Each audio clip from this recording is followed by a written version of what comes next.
እዚህ አገልግሎት ድምጺ ሰላምና እዩ አገልግሎት ሬዲዮ ሰላምና ኩሉ ጊዜ ምሽት ካብ 8 ፍርዓን ክሳዕ 9 ብ31 ሓፂር ማዕበል ይፍኖ ሕጂ መንእሰይን ህይወቱን ዝብል መደብ ሒዝና ቀሪብና ኣለና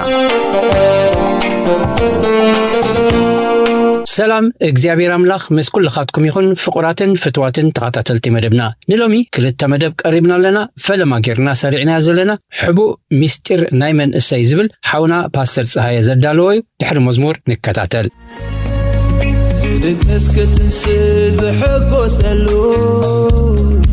ኣብ ኩለን መዓልታተይ ዝሕበነሉ ኦሙን ቃላሉካ ዝበልካኒ ኩሉ ሳዕ ክዘምር ዝድርኸኒ እሙንዩ ኢየሱሰይ ቃልካ እሙንዩ ኢየሱሰይ ቃልካ እሙንዩ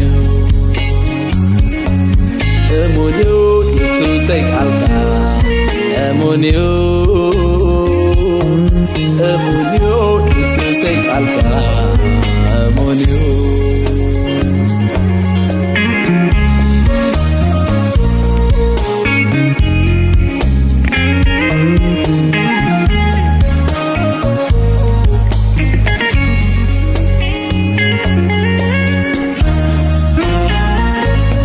ስለዚህ ክዘምረልካ ክውድሰካ ንዓኻብካ ስለዚህ ክዘምረልካ ቃልየልካ ስለዚህ ክዘምረልካ ክውድሰካ ንዓኻ ጎይታ ስለዚህ ክዘምረልካ ቃልየልካ እሙንዩ ኢየሱሰይ ቃልካ እሙንዩ ኢየሱሰይ ቃልካ እሙንዩ ኢየሱሰይ ቃልካ እሙንዩ ኢየሱሰይ ቃልካ እሙንዩ ክቡራት ተኸታተልቲ ሬድዮ ሰላምና ሎማዓንቲ ሒዜዮ መጽኤ ዘለኹ ሕቡእ ምስጢር ናይ መንእሰይ ዝብል ሓሳብ እዩ ግን ጎይታኻ ክምህረና እዩ ኣብ መንፈሳዊ ይኹን ዓለማዊ ጉዕዞ ንእስነት ወሳንን ብኩሉ ተደላይን እዩ በዚ ምክንያት እዩ መጽሓፍ ቅዱስ ንመንእሰያት ኣብ መንፈሳዊ ህይወቶም ሓያል ዝኾነ ዕላማ ንኽህልዎም ብዙሕ ይመክርን ሙዕዶ ዝህብን ንእስነት ስለምንታይ እዩ ካብ ካልኦት ዕድመ ፍልይ ዝብል ዕድመ ንእስነት ካብቶም ካልኦት ዕድመ ፍልይ ዘብሎ ምክንያት ተነቃፊ ተኣፋፊ ተጸላዊ ተታላሊ ስለ ዝኾነ እዩ ብኸመይ እዚ ኣብ ህይወቱ ከም ዝኸውን ነዞም ዝስዕቡ ነጥብታት ክንርኢ ኢና ቀዳማይ ስነኣምራዊ ኣተሓሳስባ ስነኣምራዊ ኣተሓሳስባኡ ብናይ ዘመናውነትን ዓለማውነትን ኣተሓሳስባ ቀልጢፉ ስለ ዝተሓዝ ሓደ ካብቲ ተነቃፊ ተኣፋፊ ተጸላዊ ወይ ከዓ ተታላሊ ዝገብሮ መስርሕ እዩ እዚ ኣተሓሳስባ እዚ ኣብ ህይወት ብክልቲኡ ወገን ማለት ብኣወንታዊ ወይ በአሉታው ባህሪ ክምዕብል ይኽእል እዩ ስለዝኾነ ነዚ ናይ ንእስነት ዕድመ ፍሉይ ጠመተ ክገብረሉ ናይ ግድን ይኸውን ስነፍልጠት ኣብ ዓለም ዓቢ ረብሓን ንዓለም ዓቢ ለውጢ ኣብ ምምጻእ ሓጋዝ እኳ እንተኾነ ሓደ ሰብ መንፈሳውነት ዘይብሉ ብናይ ዘመናውነት ዓለም ኣተሓሳስባ ጥራሕ እንተርኣተ ተታሒዙ بجزء حسابو كخيدن ناي جزء رؤسو حسابات طرح كم زأمن سلازجبرا بقليلو تتعالي كخون ناي جدن ايو بذي مخنياتيو اب هيوت فلوي آلوتاوي بحرين تباين لمدن ذاتري سلازيو كابتي منفساو امنتن اونتاوي زغنه بحلي ناي حبرة سابن وطعي وطيو فلي زبل ዝበለ አካይዳ ዝህልዎ ስለዚ ዘመናውነት ርትዓዊ ክኸውን ተደኣ ኮይኑ ብቃል አምላኽ ክምዘን ኣለዎ ርትዓዊ ወይ ሚዛናዊ ህይወት ምንባር ክበሃል ከሎ ከመይ እዩ ኢየሱስ ኣብቲ 40 መዓልትን 40 ለይትን ብሰይጣን ኣብ ዝተፈተነሉ ግዜ ርትዓዊ ሚዛናዊ መልሲ እዩ ሂብዎ ማቴዎስ ምዕራፍ 4 ጥቕሲ 3 እቲ ፈታኒ ድማ መጺኡ ወዲ አምላኽ እንተኾንካስ እዚ አማን እንጌራ ክኸውን በሎ ኢየሱስ ግና ሰብ ካብ አፍ አምላኽ ብዝወፅእ ብኩሉ ቃል እምበር ብእንጌራ ጥራይ አይነብርን ጽሑፍ እዩ ኢሉ መለሰሉ ስለዚ እንጌራ የድልዩ ግናኸ ሰብ ብእንጌራ ጥራይ አይነብርን እዩ እንኮላይ ብቃል አምላኽ እምበር ዝብል መልሲ ርትዓዊ ይገብሮ ቃል አምላኽ ብዛዕባ ሰሪሕካን ከይሰራሕካን እትበልዖ ርትዓውነት ሚዛናውነትን ዝጎደሎ ሓሳብ ከምዚ ይብል ኣብ ካልኣይ ተሰሎንቄ ምዕራፍ 3 ካብ ጥቕሲ 9 እስካብ 10 ምስኻትኩም ኮሎናውን ገለ ሰብ ከዓይ ዘይፈቱ እንተኮይኑስ ኣይብላዕውን ኢልና ዝኣዘዝናኩም እሞ ንዓና ምእንቲ ክትመስሉ ደኣ ንርእስና ኣርኣያ ጌርና ሃብናኩም እምበር መሰል ስለዘይብልና ኣይኮነን ማለት ሓያሎ ካባኻትኩም ብዘይ ስርዓት ከም ዝመላለሱ ዙረት እምበር ሓንቱካ ከምዘይ ዓዩ ንሰምዕ ኣሎና ነዞም ከምዚኣቶም ዝኣመሰሉ ብህድኣት እንዓየዩ እንጌራኦም ክበልዑ ብጎይታና ኢየሱስ ክርስቶስ ንእዝዞምን ንምዕዶምን ኣሎና ይብል ሰብ ከይሰርሐ ኣይብላዕ ክብል እንተደኣ ኮይኑ ክሰርሕ ኣለዎ ዝብል ርትዓዊ ኣተሓሳስባ እዩ ኣቐዲመ ከምዚ ኢለ ነይረ ሰብ መንፈሳውነት ዘይብሉ ብናይ ዘመናውነትን ዓለማውነትን ኣተሓሳስባ ጥራሕ እንተደኣ ተታሒዙ ድማ بجزء حسابه كخيد قدينيو إلى نيره قال أملاخ جنا بزعبا زجوداي زي انتاي مهر مثالي سالساي معراف وصحمشته بملو لبخا بجزي أبيهر تأمن قبل بونخا أي تتسقع بعلي إفلت أي تبل نجزي أبيهر فرح كابكوفو كرحب مثالي معراف 14 شدشته أبي بيفرح كاب إكيد ما يرحق عشاقنا دفارن آمان رؤسونيو يبل كاب أملاح وصائي أب جزا رؤسو زأمن سب أب هيوتو حدقن يبهاري كرأيو يخيل إيو إذن ما ربوت هوت هيوت يرأي انتاي سعبين كاللوو قداماي أمرعوي چنكت إذن سعبينات زي أب تعنا أب سنا أمرو أب محبراوي هيوت كمون أب سراحن تمرتن كله نتفتاتو كرأي يخيل إيو ጭንቀት ካብ ኩንነት ዝረሓቀ ምህንጣይን ሃንቀውታን ሃረርታን ዝነቀለ ክኸውን ይኽእል እዩ ንኣእምሮ ድማ ብዝግባእ ከይሓስብን ከይሰርሕን ዕንቅፋት ይፈጥረሉ መብዛሕትኡ ግዜ ሰብ ዝቁጣዕ ካብ ጭንቀት ዝተልዓለ እዩ መብዛሕትኡ ሰብ ዝሓዝን ዝጉሂ ካብ ጭንቀት ዝተልዓለ እዩ ኣብ መንጎ ናይ ሰባት ርክብ ወጥርን ፍሕፍሕን ዝመጽእ ካብ ጭንቀት ዝተልዓለ እዩ ሰብ ንበይኑ ብሕታዊ ክኸውን ዝመርጽ ካብ ጭንቀት ዝተልዓለ እዩ ጭንቀት ንሰባት ኣብ ስርሖም ወይ ኣብ ትምህርቶም ብዝግባእ ዕዮኦም ከይሰርሑን ከየሰላስሉን ይገብሮም መብዛሕትኡ ግዜ ሰብ እቲ ጭንቀቱ ብዛዕባ ጽባሕ እዩ ዝጭነቕ ኣምላኽ ግና ከምዚ ይብል ማቴዎስ ምዕራፍ 6 ካብ 33 እስካብ 34 ቅድም መንግስቲ ኣምላኽን ጽድቅን ድለዩ እዚ ኩሉ ድማ ይወሰኸልኩም ጽባሕ ንርእሳ ትጭንቕ እሞ ንጽባሕ ኢልኩም ኣይትጨነቁ ንመዓልቲ ክፍኣታ ያኣኽላ ይብል ኣብ ሉቃስ ምዕራፍ 12 25-26 ድማ ካባኻትኩም ከተጨኒቁ ኣብ ታቕሞቱ ሓንቲ እመት ምውሳኽ ዝኽእል ምን ኣሎ እዚ ቀሊል ነገር ምግባር ካብ ዘይትኽእሉስ ንምንታይ ዳ ብኻልእ ትጭነቁ ይብል ስለዚ መንእሰይ ኣብ ቅድሚኡ ብዙሕ ዝዓይነቱ ዕድላት ተዘርጊሖሙሉ ስለዘለው ዕድላቱ ክርእን ከስተውዕልን ከተግብርን እምበር ክጭነቕ ኣይግባእን እዩ ካልኣይ እቲ ኻልኣይ ዕድመ ንእስነት ካብቶም ንኻልኦት ዕድመ ተነቃፊ ተኣፋፊ ተጸላዊ ወይ ድማ ተታላሊ ዝገብሮ ድማ እንታይ ምዃኑ ንርአ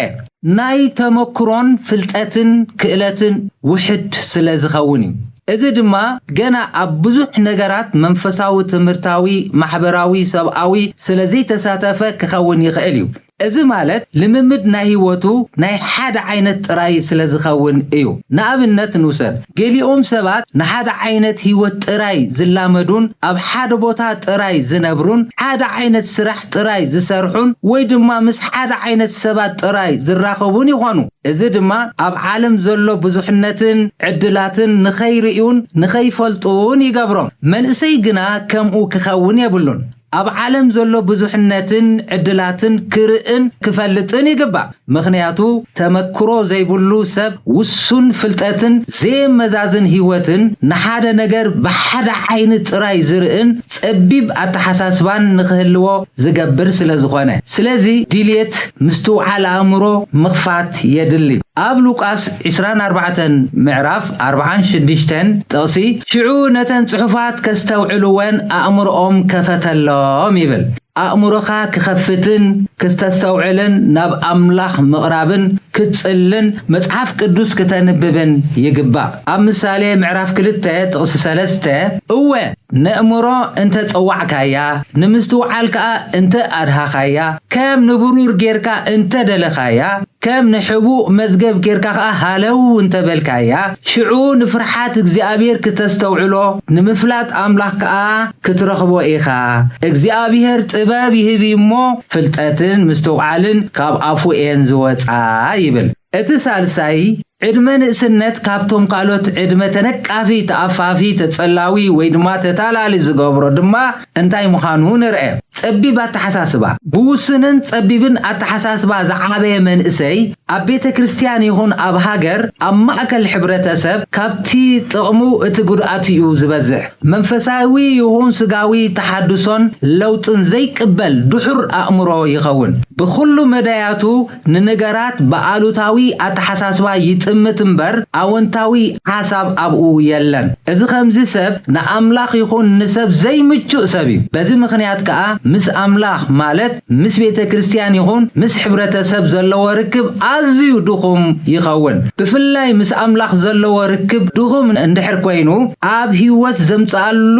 ኣሉታዊ ሰዓቤን ቀሊል ከይከውን ይኽእል እዩ እዚ ማለት ኣብ መንፈሳዊ ዕቤቱ ድሑር ይኸውን ዘይዓቢ ኩሉ ግዜ ቆልዓ ይኸውን ብኩሉ ነገራቱ ከዓ ተነቃፊ ተኣፋፊ ተጸላዊ ብኩሉ ተታላሊ ይኸውን ኣብ ዕብራውያን ምዕራፍ 5 ጥቕሲ 11 እስካብ 14 ብዛዕባኡ ብዙሕ ነገር እንብሎ ነይሩናስ ንምስማዕ ድንዙዛት ስለ ዝኾንኩም ትርጉሙ ጭንቂ እዩ ከም ምንዋሕ ዘመኑስ መምሃራን ክትኮኑ እኳ ምተገባኣኩም ነይሩ ነቲ ናይ መጀመርታ ትምህርቲ ቆልዑ ናይ ቃል ኣምላኽ ከም በሓድሽ ክምህረኩም የድልየኩም ኣሎ እሞ ጸባ ዳኣምበር ዕጹም ብልዒ ኣየድልየኩምን እዩ ይብል ጸባ ዝቕለብ ዘበለ ኩሉ ቆልዓይ እሞ ብናይ ጽድቂ ነገር ከዓ ፍቱን ኣይኮነን ዕጹም ብልዒ ግና ነቶም ጽቡቕን ክፉኡን ንምፍላይ ብምልማድ ልቦናኦም ዘላሙዱ ቡጽሓት እዩ ይብል ስለዚ ብግዚያዊ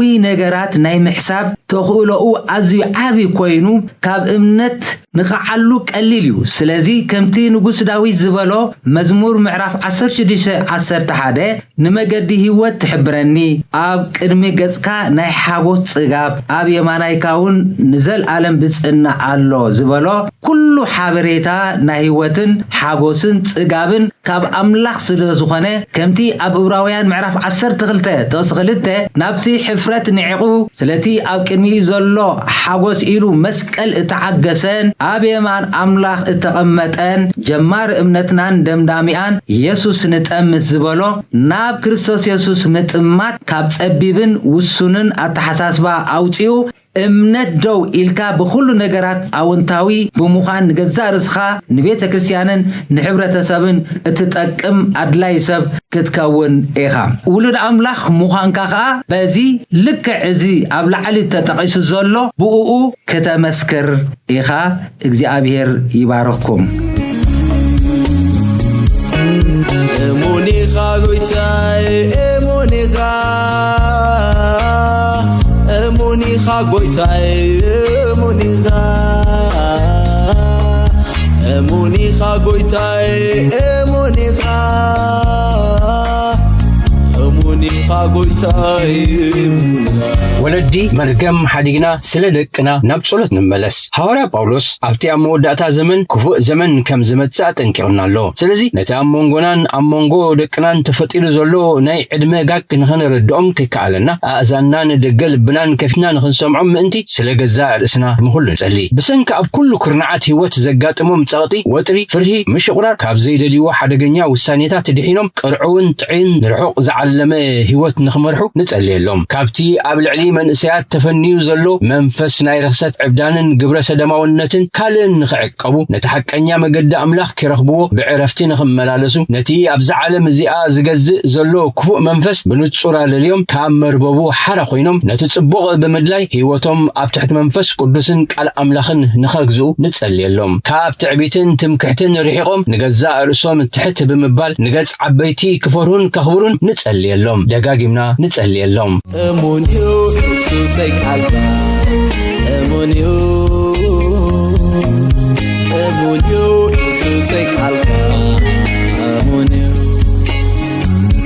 ሰላም እግዚአብሔር አምላኽ መስኩልኻትኩም ይኹን ፍቁራትን ፍትዋትን ተኸታተልቲ መደብና ለሙን እቲ ብተኸታታሊ እንሪኦ ዘለና ዛንታ ናይ መጽሓፍ ቅዱስ ንዕና ክንሪኦ ኣብ ዝሓለፈ ግዜ ኢየሱስ ክርስቶስ ኣብ ብሉይ ኪዳን ብኸመይ ተገሊጹሎ ኣብ ትሕቲ ዝብል ዛዕባ ኢየሱስ ክርስቶስ ኣብ ትንቢት ኦብድያ ብኸመይ ከም ተገልጸ ርኢና ነርና ትንቢት ኦብድያ ሓንቲ ምዕራፍ ጥራይ ዝኾነት ሓጻር መጽሓፍ ብሉይ ኪዳን እኳ እንትኾነት ንኢየሱስ ብኸመይ ከም ተሪኦ ክንዝርዝር ከለና ፈራድ ኩላ ምድርን ኩሎም መንግስታትን ምዃኑ ግንካ ቅድሚ ፍርዲ እቲ ዓብይ መድሓኒ ኮይኑ ከም እተገልጸ ንሱ ንጉስ ነገስታት ጎይታ ጎይታት ምዃኑ ከምኡ ድማ ዘይከም ዕቡያት ኦዶማውያን ትሑት ርእሱ ዘዋደደ ከም ባርያ ዝኾነ ጎይታ ከም ዝኾነ ኢና ርኢና ነርና ሎሚ ድማ መቐጸልቱ ኢየሱስ ክርስቶስ ኣብ መጽሓፍ ትንቢት ዮናስ እቲ ኣብ ሳልሰይቲ መዓልቲ ህያው ዝኾነ ናይ ኢየሱስ ኣብነት ኣብ ብሉይ ኪዳን ዘለዉ ነቢያት ዓበይቲ ነቢያትን ንኣሽቱ ነቢያትን እናተባህልዮም ኣብ ክልተ ዝኸፈሉ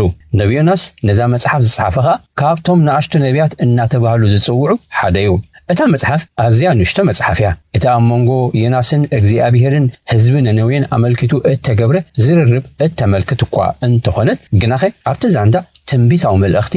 ናብ ኢየሱስ ዘመልክት ሰፊሩ ክንረኽቦ ኢና ብዝያዳ ነታ መጽሓፍ በነጸብራቕ ሓድሽ ኪዳን ክንነባ እንተዳ ፈቲና ስእሊ ናይ ጎይታናን ተግባሩን በርሃው ኢሉ ክረአየና እዩ እቲ ዛንታ ንጉስ የሮብዓም ነጊሱ ኣብ ዝነበረሉ ግዜ ሰብ ነነዌ ኣዝዮም ስለ ዝዓለው ንኣምላኽ ስለ ዘጓሃይዎ ሓደ ነቢይ ዮናስ ዝተባህለ ለኣኸሎም እሞ ከም ሳዕቤን እምቢቱ ኸ ዘጋጠሞ ኣብቲ መጽሓፍ ተሰኒድና ኣሎ ስለዚ ኣብቲ ትንቢት ብምምልካት ነጸብራቕ ኢየሱስ ክርስቶስ ተገሊጹ ዘሎ ገለ ካብኡ ብኸም ዝስዕብ ክንጠቅስ ኢና ቀዳማይ ንዮናስ ዘጋጠሙ ምልክት ሞትን ትንሣኤን ኢየሱስ ክርስቶስ ኣብቲ ታሪኽ እግዚአብሔር ኣምላኽ ንዮናስ ንነነዌ ከይዱ ክንስሑ ክነግሮም ለኣኾ ዮናስ ግና ካብ ገጽ እግዚአብሔር ሃዲሙ ንኸይ እዘዝ ወሲኑ ናብ ተርሴስ ብእትኸይድ መርከብ ጉዕዞ ፈለመ ኣብ መንጎ እታ መርከብ ብብርቱዕ ማዕበል ተናወጸት እቶም ተሳፈርቲ ካብ ጭንቀቶም ዝተላዕለ ጽዕነት ከፍኩሱ ናብ ባሕሪ ክድርብዩ እንከለው ዮናስ ግና ደቂሱ ነበረ መሳተን ስእወኻ እዚ ኩሉ ዝበጽሓኩም ብሰንከይ እሞ ናብ ባሕሪ ደርቢኒ ሽዑ ክሃል አልኮም ይበሎም ከምኡ ድማ ገበሩ ሽዑ ዮናስ እግዚአብሔር ሓደ ዓብይ ነባራ ዓሳ ኣዳለወሉ እሞ ብህይወቱ ንሰለስተ መዓልትን ለይትን ኣብ ተኸብዳ ዓሳ ጸንሐ ኣብኡ ኮይንኻ ናብ እግዚአብሔር ተማህለለ እቲ ዓሳኻ ናብ ንቑጽ ምድሪ ተፍኦ ይብለና እቲ ዛንታ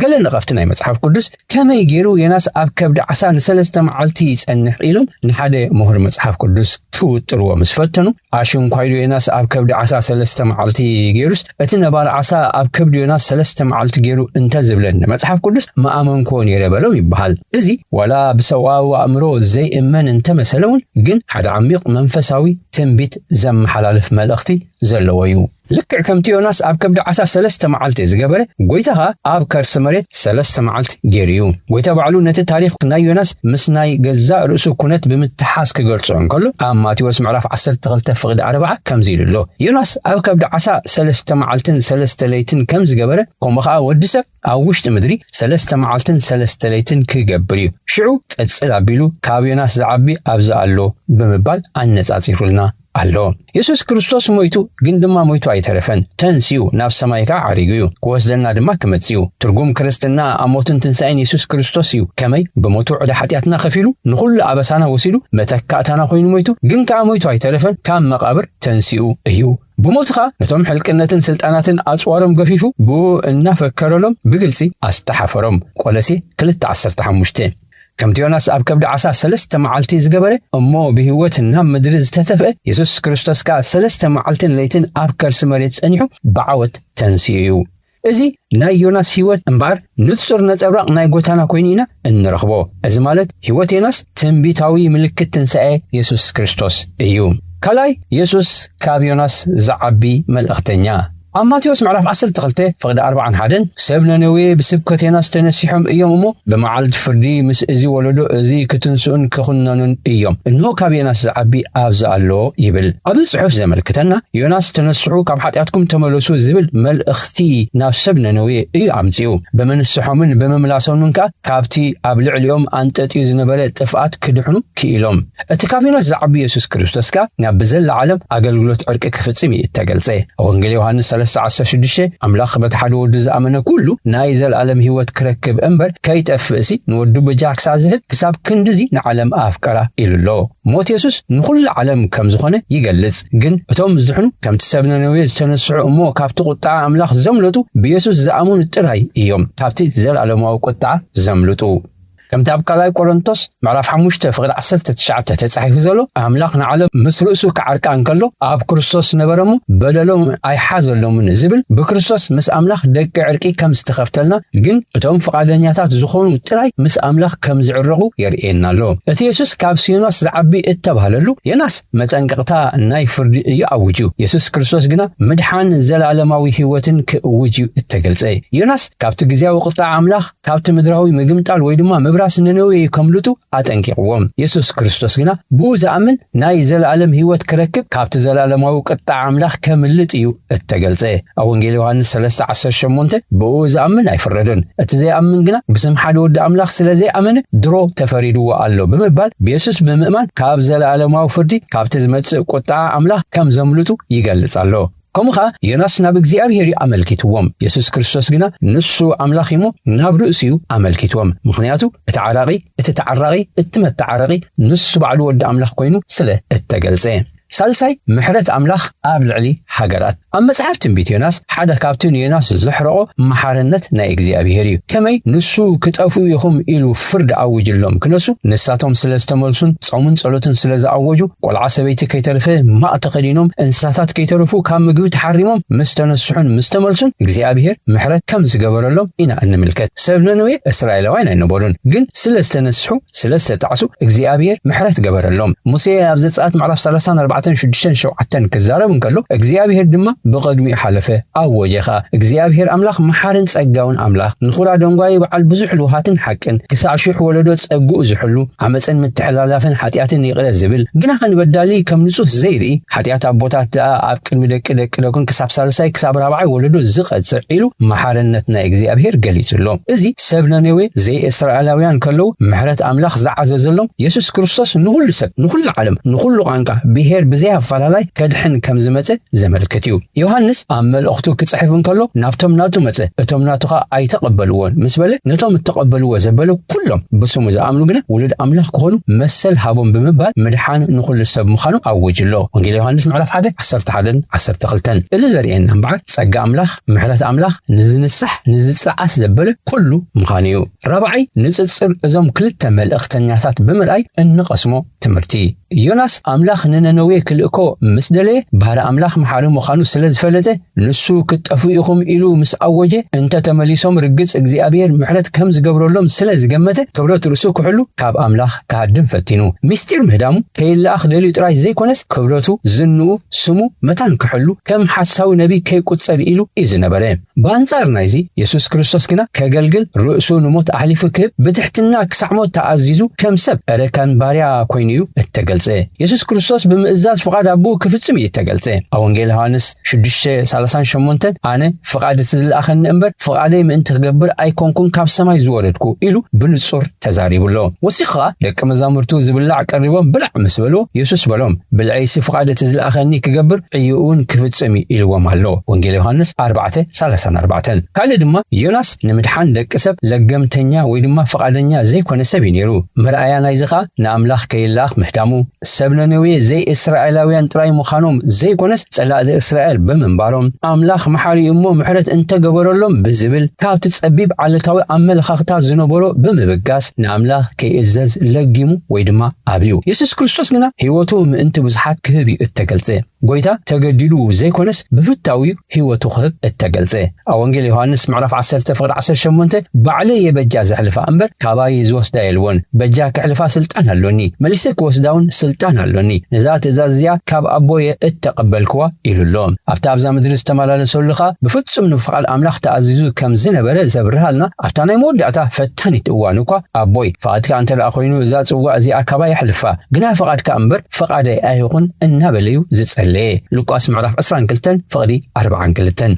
እዚ ኩሉ ክገብር ከሎስ ኣመንቲ ምንታይ ዝብል ሕቶ ምልዓል ባህርያዊ እዩ ናኸ ካብ ፍቅሪ ተልዓወረኻ ኣወንጌል ዮሐንስ ምዕራፍ 15:13 ክገልጽ እንከሎ ሰብ ንህይወቱ ኣብ ክንዳ ክትበጃ ክሕልፍ ካብ ሪልዎን ኢሉ ተዛሪቡሎም እዚ ኩሉ ዝኾነሉኻ ዝመጸሉ ዕላማ ኣርጊጹ ዝፈልጥ ምንባሩ እዩ ከመይሲ ወድሰብ ከገልግል ህይወቱን በጃ ብዙሓት ክህብ እምበር ከገልግልዎ ኢሉ ኣይመጸን ኢሉ ተዛሪቡሎ ኣብ ማርቆስ 10:45 ሓምሻይ ክልቲኦም ንንስሓ ዝጸውዑ ከምቲ ነስሑ ኢሉ ሰበኸ ኢየሱስ ክርስቶስ ከ ተነስሑ ተመለሱ ዝብል እዩ እቲ ማእከል ስብከቱ ክልቲኦም ብንስሓ መምላስ ናብ ኣምላኽ ከም ዘድሊ ዓዲሞም እቲ ናይ ጎይታ ፍሉይ ዘብሎ ግና እቲ መገዲ ምሕረቱን ስለ ዝሓበረ እዩ እቲ መገዲ ባዕሉ እቲ ሓቂ ባዕሉ እቲ ህይወት ምስትፍሩ ዝህብካ ንሱ ባዕሉ ብጠቕላላ ካብ ትንቢት ዮናስ ነጸብራቕ ናይ ኢየሱስ ክርስቶስ መገዲ እንሪእሉ ካብ ከብዲ ዓሳ ድሕሪ ሳልስቲ ሙፁ ምልክት ትንሣኤ ኢየሱስ ክርስቶስ ካብ ዮናስ ዝዓቢ ኢየሱስ ክርስቶስ ንኹሉ ዓለም ዝኸውን መድሓኒ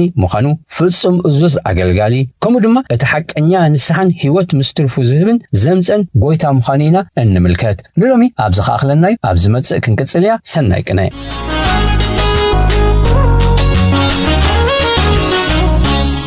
نعخ كدما يجري انت يكور انت يكور يسوع زي غيقودنا سلام يميو عرفه نقدر الله نعخ كدما يجري انت يكور